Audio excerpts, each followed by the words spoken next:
Welcome to the Double R Show, the podcast that features everything about North Lincoln County. The Double R Show, directed and produced by Paul Robertson and hosted by the voice of Lincoln City, Roger Robertson.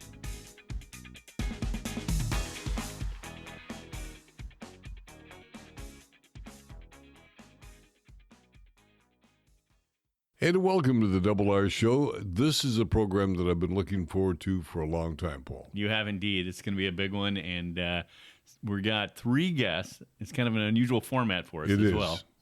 It is a totally different format. Three guests, as Paul said, Dr. Sam Scheinberg, Dr. Jay Cox, and Dick Wasson. What they have in common? Vietnam, 50 years later.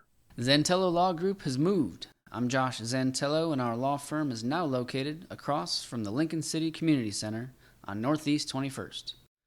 Our law firm of knowledgeable professionals stand ready to assist you in life's matters. Hello, this is Paul Robertson with Robertson Environmental, and as a proud Taft High graduate and Oregon Coast Community College Shark, I'm encouraging all listeners of the Double R Show to vote yes on the upcoming college bond measure. Join me in supporting vocational training at our local community college. Again, vote yes for Oregon Coast Community College. Home-style cooking in a hometown atmosphere. Hi, I'm Adina from Zeller's Restaurant in Rose Lodge in Lincoln City. Join us daily for good fun and great food. You can even kick up your heels at Zeller's.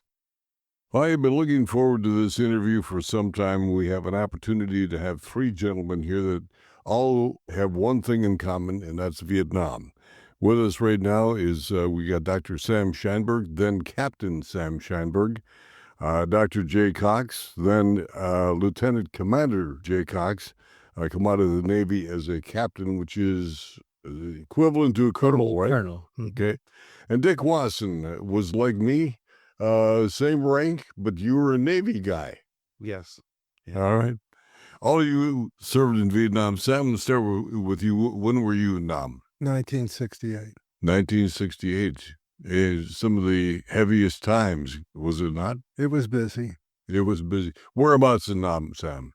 Well, I landed in Tan Son Nhut, that's near Saigon, and after about a week and a half, I was shipped up north to Pleiku, spent maybe 6 months in Pleiku, and then transferred down the road, Highway 19 to An Khe. That's sits between Pleiku and Quy Nhon on the coast, and spent the rest of the time in An Khe. So that's a lucky thing for me, because it's, believe me, is if anyone who's spent time in the southern part of Vietnam, it's awfully hot. Uh-huh. And in the Central Highlands, it's very comfortable. So I thought I was the luckiest guy in the world. I went from being passing a kidney stone because I was sweating so much to being at a place where at night you might need a jacket depending on the time of the year. So I loved it in the Highlands. It's beautiful, jungle and mountainous. The item that you just said, happiest guy in the world, doesn't seem to hold as to Vietnam, or does it? It did for me. Okay. People have different experiences, and my particular one was I was already in my training as a general surgeon before I entered the service. So I had I can imagine if you're 18 years old and then you're around this horror, which is a way you might describe it if you're not accustomed to it. But Jay, and I know myself, I mean, that's what we were around in our training every day. So seeing the blood and guts, so to speak, was an unusual thing. But it's a different kind of presentation, but it's still what you're trained to do. So for us, I don't think it was as much of a shock as it would have been if I'd been an innocent 18-year-old just drafted and found myself in that very strange place.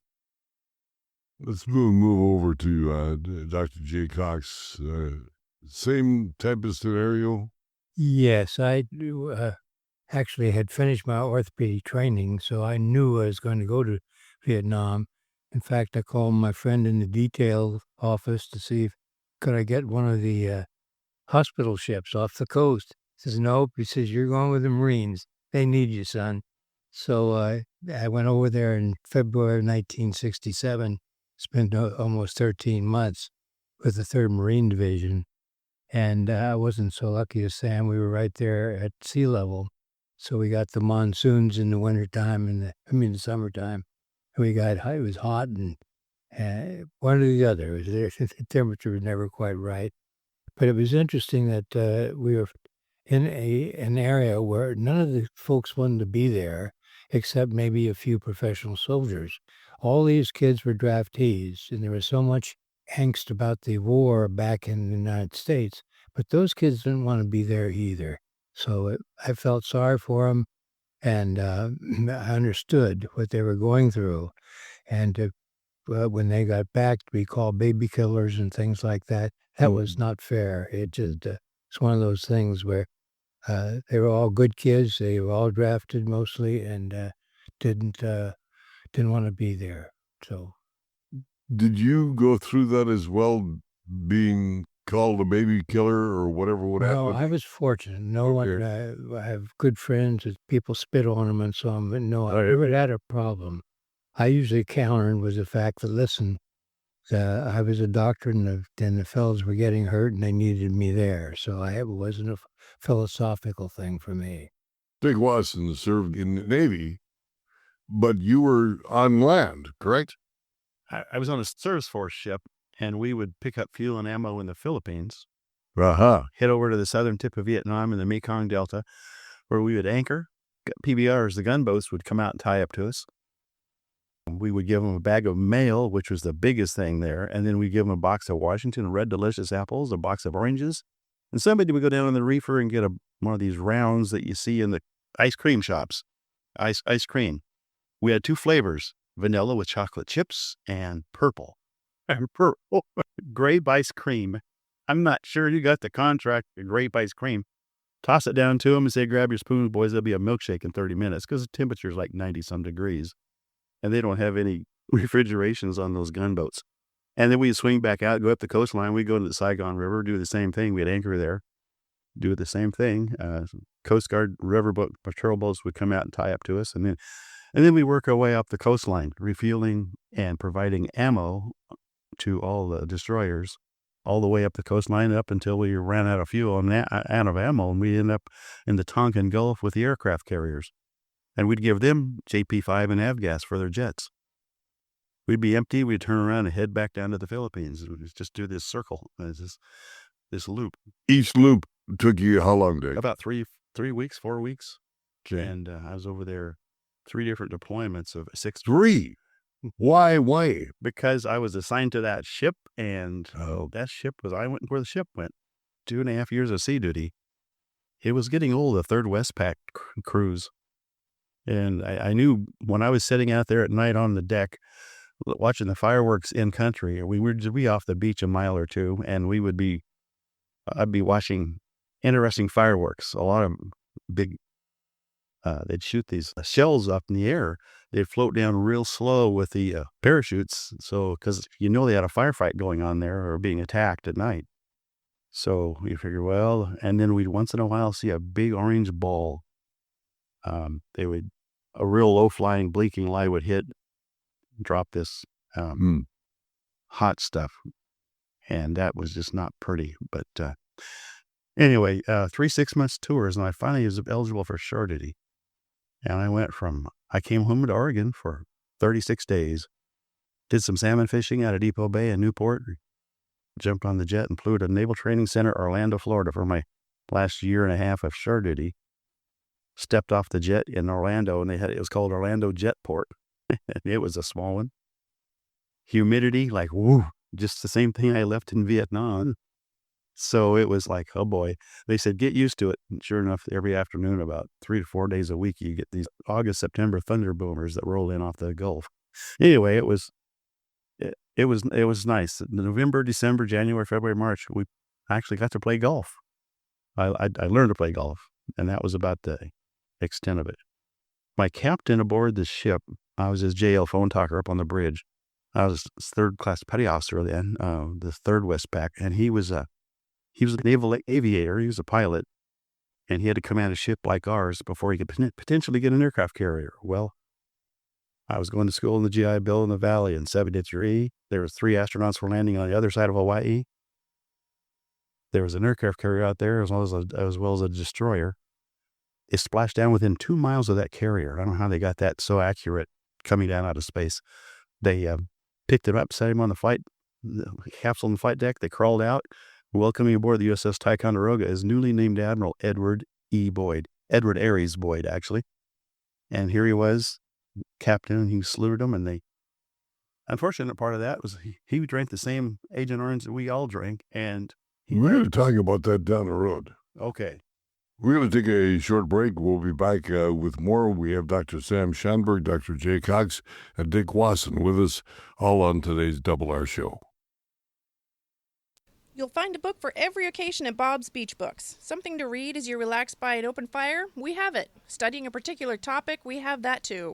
Traveling to a far-off land? Discover it first by reading. Bob's Beach Books in the Ocean Lake area of Lincoln City? Come discover. And a special reminder that Chinook Winds Casino Resort is going to be hosting the Lincoln City Chamber of Commerce noon luncheon. That's coming up on Tuesday. Tuesday in the Convention Center at Chinook Winds. Heather Hatton will be the guest speaker, and we know Heather's going to be talking about an important event for the casino. I think 30 years might be on her mind, right? I think 30 years may well be on her mind. 30 years of fun, gaming, food. At a minimum. Entertainment, community connectivity, just a whole bunch of things, obviously. And the money they've raised for the community is just absolutely staggering. Right, yeah. The Sluts Charitable Contribution Fund is just an enormous giving foundation, in a sense, for them. And then, of course, just supporting all the employees over the years. So, huge economic engine for our community. Jobs, jobs, jobs. All at Chinook Winds Casino Resort. Chinook Winds Casino Resort proving again and again it's better at the beach. Wouldn't it be great to have all your insurance needs handled by one agency? This is Charlotte Lado with Farmers Insurance and the Insurance Store. Visit our office next to the Wildflower Grill in Lincoln City. Let us be your one stop for your personal, commercial, health, and Medicare insurance needs. Dr. Sam Scheinberg, Dr. Jay Cox, and Dick Wasson join us on the Double R Show. And Dr. Sam, when you came back, did you bring back good memories, horrible memories? What came back with Dr. Scheinberg? Oh, I didn't have any horrible memories. I've just found it a very interesting place. And I guess that was the main thing. I mean, I'm like Jay, nobody spit on me or called me any names. I just went into an orthopedic training program, what Jay had already finished. And I started a program, and I was just focusing on getting my life just one day after the other kind of thing. I don't think I took very much, and I didn't take any politics about it. I mean, I just found it was, at least where I was, it was almost like the Wild West. I mean, it was bizarre. Like the Wild West? What do you mean by that? Well, the rules were very lax. When I was sent over in my winter wool uniform, which is insane. But they never gave me, and maybe you had the same situation, guys. But so as soon as I arrived there, I got rid of it, and all I had were Bermuda shorts with big smiley faces and a shirt that matched, and I had some sneakers with big smiley faces. So that was my uniform for a long time. I lost my hat about the second day I was in the service.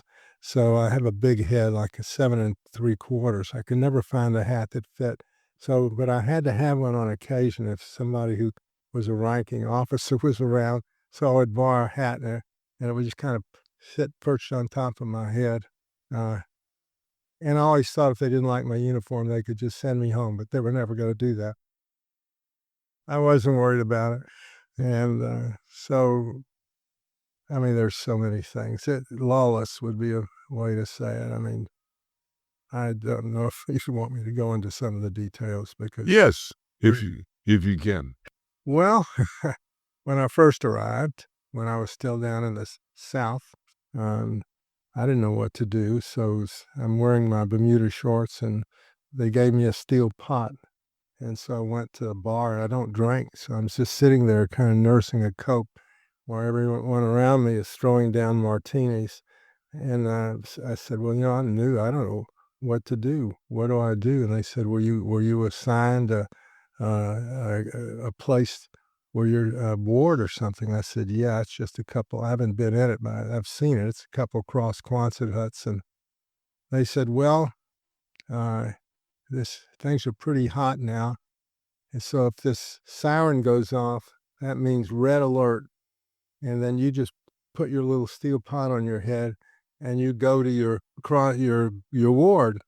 And I said, what do I do there? They said, don't worry about it. You'll figure that out. So I'm there not too long, and sure enough, the siren goes off. So I put my steel pot on my head and I kind of waddle over to this ward, and I get in there, and they're crossed, and there's right in the center of that cross is just a table and a desk. And so I just sit down. There were some girly magazines sitting in the drawer. So I just started reading it because I had no idea what to do.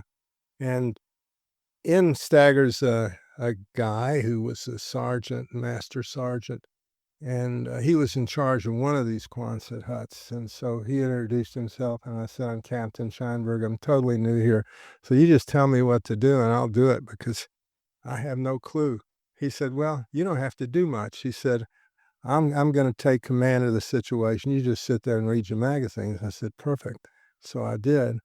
And about 5 minutes later, another sergeant who's in charge of the other Quonset hut full of soldiers, and he comes in and says, hey, who are you? And I told him, and same thing. He said, well, don't worry about that, Captain Scheinberg. I'll take command of the situation. Well, the other sergeant heard that, and they started arguing as to who, they were both 3 sheets to the wind, as to who was going to take command of the situation. And that began one of the worst knockdown, drag-out fights I ever saw in my life. These guys were kicking each other, stomping, and the soldiers who weren't in traction were able to do it. They were all on the beds, throwing money, betting on their particular sergeant. And then at that point, I wrote my first letter home to my wife. It was very short. I said, honey, I'm not quite sure where I am, but I'm going to love this place. And the whole year followed in line with that kind of thing. So you, Dr. Cox, just put on a presentation to the Rotary Club. I had the good fortune of seeing and listening to that. I was taken by a lot of the photos that you had. There's got to be some tough memories for you looking at some of those photos that you had. Yes, and the idea was that I was in command of a field hospital. I was the orthopedic surgeon and the commanding officer of a small field hospital, like a MASH unit, right up near the DMZ. So we got the worst of the worst right off the battlefields. And what we would try to do at that facility, we only had 2 operating rooms. So if we were not too busy, then we could use both of them. Anesthesiologists would give a patient a spinal for me, and he would do a general for the general surgeon. But our job was to get the wounds cleaned up and then send them through the evacuation chains. Well, what happened to me when I came back, I was assigned to the Oakland Naval Hospital, and so I was put in charge of the amputee and the wound care ward. So now I was on the other end. I was on the receiving end of all these kids. And it was interesting to see the psychological aspects and how they would come out back home, and they were so glad to be home that they were euphoric. But then the depression would hit, and they really sink into bad depression. And then as we got their wounds covered, as we got their stumps closed, as we fit them with prosthesis, then you could see them change. They'd go home, and then pretty soon they'd bring back their girlfriends that introduce you. You could see they were going to be okay. So it was good to see the end results and what great kids they were. We're going to take another break. We'll be back in just a moment. Our guests on the Double R Show, Dr. Sam Scheinberg, Dr. Jay Cox, and Dick Wasson. More in a moment. Northwest Septic Service is your one-stop shop for all your septic needs. Northwest Septic Service offers pumping, maintenance, repair, and inspections with one call, 541-994-6977. Buying or selling a home? Northwest Septic Service can inspect your sewer line or an entire septic system. Old or failing septic system? Northwest Septic Service can rejuvenate most drain fields, saving you thousands of dollars. 541-994-6977. Serving Lincoln, Tillamook, and Yamhill counties, Northwest Septic Service. Dick Wasson, Dr. Jay Cox, and Dr. Sam Scheinberg are with us on the Double R Show. And Dick, coming back from Vietnam, you did mention a key word that a lot of people suffered from, Agent Orange. Yes, we were in brown water part of the time. Brown water, which is the runoff from in the Mekong Delta, those rivers that dumped into the Delta area. And we would be in the brown water for a day or two at a time. And our ship sucked up water wherever we were 24/7, boiled it. And we caught the steam from that water and went into our holding tanks, and our cooks cooked with it. We showered in it. We put it and went into our water coolers. We drank it. And not knowing the effects led down the road, but as it turns out, it was not good. And we did the same thing in the Saigon River. And to this day, I worry about the people, or you think about them occasionally, that lived on the rivers and in the Delta. You know, I'm not sure very many of them are still alive because of the cancers that they probably got a hold of in that. Was it anything that affected you? As a matter of fact, yes. Yeah, a little bit of everything from head to toe. Some mild cancers, but doctors have cut that off, cut it out. I've got type 2 diabetes. I've got ischemia, the heart condition that killed Captain Boyd, our commanding officer. And he was a pilot. He was like 160 pounds, excellent shape as a pilot, but yeah. Anyway, he died. In fact, he died when he just picked up 3 astronauts when they landed, and he was the commanding officer of the aircraft carrier Ticonderoga. On the way back to Hawaii, he was going to have his commissioning ceremonies to become the admiral, get a star. He dies of a heart attack. Ischemia killed him. But at least he knew he had his aircraft carrier, and he made an admiral. And so, yeah, it affects people. 2 more of my officers, both came aboard the ship the same time I did as ensigns, one out of Oregon State, one out of Gonzaga. One was our paymaster, and one was a deck officer, and he ended up being our navigator. And Captain Roy did not want to run aground in any of that brown water because he wouldn't get his aircraft carrier. Well, George Jacobson kept us okay, and and we didn't have good sonar back then. But anyway, I'm watching television in the valley here, and there's a fire in downtown Portland. Cameras asked this fire officer. He turned and answered a question, and here was George Jacobson. I about him. Said, "Holy smokes, George is no longer in the Navy." As it turns out, the VA denied that we were ever in brown water. Well, I have pictures of the gunboats that died up to us in the brown water. They finally agreed that we looked at our ship's log, and yes, you were. So they accepted my type 2 diabetes, my peripheral neuropathy, the ischemia, some other issues. And so anyway. A lot. Yeah. Dr. Sam, you not only were an orthopedic surgeon, but an inventor. Well, not while I was in Vietnam. Not while you were in Vietnam. That was down the road, right? Down the road, a couple years down the road. The education that you got through the service and your service duty did well for you for the rest of your life, right? Absolutely. Yeah. I mean, the truth be told, I wasn't a guy who was humping through the jungle, fearing for my life every day. I wasn't a commander of a hospital or responsibility like Jay. I was basically just a kind of a free guy doing what I was trained to do. And I had to keep track. I knew I was going to enter another training program, so I had to keep track of the surgeries I did. So there were slightly over 500 surgeries that year. And even though I was trained like Jay to do a lot of things, see a lot of things, they told me that they were going to teach me how to do things. I never debrided, war wounds. It's a whole different ballgame.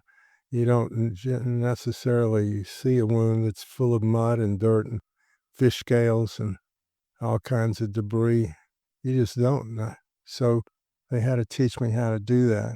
When I showed up, when I was more or less drafted, I thought I wanted to learn something new, so I put down that I was a fully trained orthopedic surgeon. But when I showed up at Fort Campbell, I felt like I had to fess up because I had no orthopedic training other than a rotation as a surgery resident.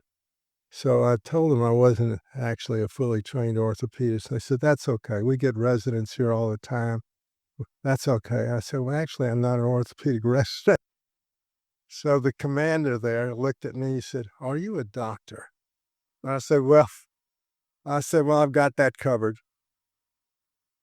So he said, "Well, we're going to have to teach you." And they did do that. A lot of things that you wouldn't know even if you were, a trained surgeon, because you just don't see these high-velocity missile wounds, explosions, IEDs, things like that. And so that was very useful to me. And after I, spent a year doing that, starting a residency training program, I never saw anything on the streets of Louisville, Kentucky, where someone was just blasted to bits and had lost 3 out of their 4 extremities. I know Jay knows what I mean by that. You'd see a guy there with missing 3 of his extremities, both his eyes, and you'd have someone come out and have a little ceremony and pin a little Purple Heart on his chest. And I thought, boy, that's not much of a trade for that. And like Jay, he got to see that end result. He got to follow it through. I didn't get to follow it through very much, maybe a few months after I left Vietnam. Gentlemen, I appreciate the fact that you were here today, and I thank you for your service. I know it is little to say thank you for your service, but as a vet myself, I know what that means. That does mean something to you, does it not? Yes, it does. Thank you for your service, Dr. Sam Scheinberg. Captain Sam Scheinberg, Dr. Jay Cox, Lieutenant Commander, and then Captain, Naval Captain. I always got to go back to them. Both my brothers were in the Army. I was in the Navy. I was the wayward child, went in the Army. So when I say Captain, I'm thinking different rank than what you come out as. You would have been a full colonel in the Army. When I retired, yes. And Dick Wasson, same rank as I was in the service. Again, gentlemen, thank you for your service. We at La Roca are proud of our food, but don't take our word for it. Read the reviews. One person wrote, "The service was friendly and efficient." Another writes, "La Roca has become one of our favorites because it's authentic Mexican food." If you're looking for great early garden fresh produce, it's Kenny's IGA in the Bay Area of Lincoln City. 4 generations of Morgans caring for your every grocery need. All of your favorite beverages, a full deli, meat, produce, and of course, groceries. And again, our special thanks to Dr. Sam Scheinberg, Dr. Jay Cox, and Dick Wasson for joining us on this very special 50 years ago, the conclusion, the end, if you will, of the Vietnam War for American involvement. It is just a staggering event, what these guys went through, what they experienced, and what a number of vets continue to. So if you see a vet, thank a vet. Also, coming up on Saturday night, the 17th, the Pacific Coast Singers Spring Concert. This will be at 7 o'clock at the Congregational Church in Lincoln City.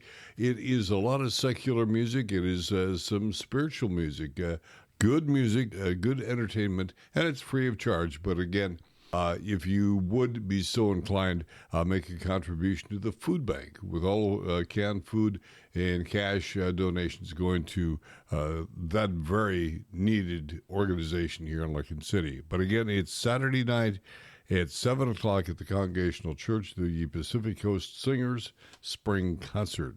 Let's see what's happening on your side of the table, Paul, with all of the children in the community. Yeah, well, we've been continuing our Exploring Nature's Families work that we've been doing with the first and second graders of the community, as far as north as Nestucca Valley School, all the way down to, well, we worked with Sam Case even in the last year in Newport. So throughout the county and beyond, teaching kids about nature and the environment and sustainability and a whole bunch of things through all sorts of programs with Cascade Head Biosphere Collaborative. And then on the community side of our work, we have, again, the experiences that restarted there with Christina Pasca. We had interviewed here a while back. And then Josh Havlin started the Biosphere Beach Ambassador. So go to cascadehead.org to see all of those dates and times. And then as we speak now, we're just getting wind of our estuary tours that are going to be coming soon. So we're going to have some in June, in September, and in October. So look for that on the website as well. And those will be about $20, I think, a person. Gives you a chance to go up and down the estuary. You did that last year, I think. Yes, I did. Yeah. It's the first time I'd been on that water. Well, it's not surprising. It's not easy to get on the Salmon River if you don't have a boat, and so these are walk-on pontoons. It's courtesy of West Wind there. They've got those pontoon boats. And the information was just fun. Well, it's good to hear. Yeah, it's a lot of stuff that a lot of people have prepared, and we have the estuary tours, and then in the fall we'll have the Welcoming the Salmon Home, which will have that estuary tour component as well. A moment ago you mentioned kids, and tonight is a special night for supporting children. Help send kids to BB Day Camp. It's a spaghetti dinner tonight. Starts at 5 o'clock with a camp tour, 6 o'clock for dinner. And all of the money, the proceeds, all go to sending kids to camp this summer from our local community. Critically important stuff. Speaking of kids, we are endorsing and talking about the Lincoln County School District 2025 proposed bond measure, no new taxes. Right. It's a renewal, and so 50 years, I think 51 years is the average age of those buildings. And that's a while. You think your house may in 50 years needed some help? It might have needed a new roof, and the like. And a shingle here or there. Yes, yeah. So we're really proponents of this, obviously, on the Double R show. Having you had, 4 kids go through the school system? Absolutely. I started with our daughter. When we moved here, she was a first grader. So that tells you. We won't talk about how old Tricia is. That kind of gives away how old your mother is. Yeah. Save the date for the Lincoln City Chamber of Commerce Business Conference coming up on June 27th. Workforce Solutions in the Ever-Changing Economy. Also like to make mention of Lincoln City activities. On Tuesday, May 20th at 6 o'clock, we have the Planning Commission meeting. On Wednesday, May 21, 1 o'clock, Parks and Rec Board. On Thursday, May 22, 3 o'clock, the Community Sustainability Committee.